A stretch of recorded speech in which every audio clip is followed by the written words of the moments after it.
Teman-teman sekalian yang dirahmati Allah Subhanahu wa taala, yang semoga selalu dijaga hatinya oleh Allah Subhanahu wa taala agar selalu thiqah billah, agar selalu percaya dan yakin kepada Allah Subhanahu wa taala.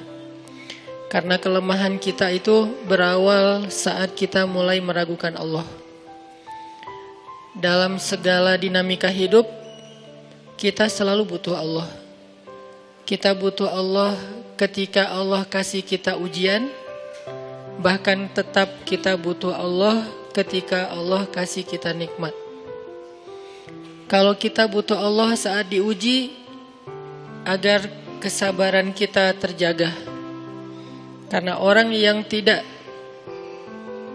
ditemani atau dibersamai oleh Allah Subhanahu wa taala ketika dia sedang diuji, maka dia akan mudah untuk berkeluh kesah, bahkan berputus asa. Kebersamaan Allah kepada dia saat dia diuji itu adalah Allah Subhanahu wa taala menghibur hatinya. Allah Subhanahu wa taala menenangkan hatinya. Allah Subhanahu wa taala menghidupkan hatinya dengan nikmat iman. Ala bidzikrillahi tatmainnul qulub. Innamal mu'minun idza dzukirallah wajilat qulubuhum. Bukankah dengan mengingat Allah hati menjadi tenang?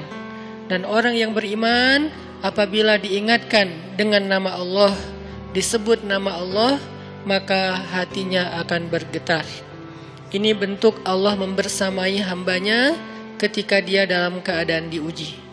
Allah menghiburnya dengan kalimat, alam yajidka yatiman fa'awa wa wajadaka dhallan fahada wa wajadaka ailan fa'aghna. Allah menghiburnya dengan kalimat, inna a'tainakal kautsar. Allah menghiburnya dengan kalimat, kalla saya'lamun summa kalla saya'lamun. Allah menghiburnya dengan kalimat, la tahzan innallaha ma'ana. Ini adalah ketika Allah membersamai seorang hamba saat dia dalam keadaan diuji. Allah membersamai hamba juga ketika dia dalam keadaan diberi nikmat. Karena tanpa itu, maka seseorang akan jatuh justru kepada dosa-dosa karena dia mendapatkan banyak kenikmatan hidup. Kalau Allah Subhanahu wa taala tidak menjaga dia saat dia diberi nikmat, maka nikmat itu justru menjadi jalan bagi dia untuk terjerumus kepada banyak dosa. Justru nikmat itulah yang menjadi penghalang bagi dia untuk mengingat Allah.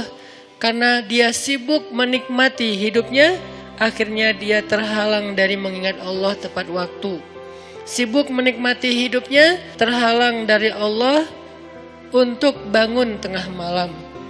Karena dia tidurnya larut. Kenapa tidur larut? Karena terlalu banyak yang harus dia nikmati sebelum tidur. Dia bisa makan-makan, dia bisa jalan-jalan, dia bisa ngopi, dia bisa ketemu teman, dia bisa belanja. Bahkan dia nunggu midnight sale untuk bisa menghabiskan nikmat yang Allah kasih kepada dia.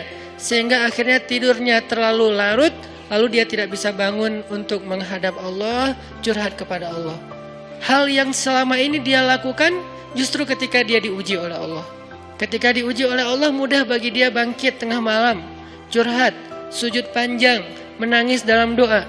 Ketika Allah kasih nikmat, curhatnya hilang, malamnya lelap, sampai bahkan subuhnya juga kelewat. Ini kalau Allah gak membersamai seorang hamba ketika dia diberi nikmat. Sehingga orang yang seperti ini, kalau dalam keadaan seperti ini terus-menerus dalam jangka waktu yang lama, nanti dia akan terjebak di dalam istidraj.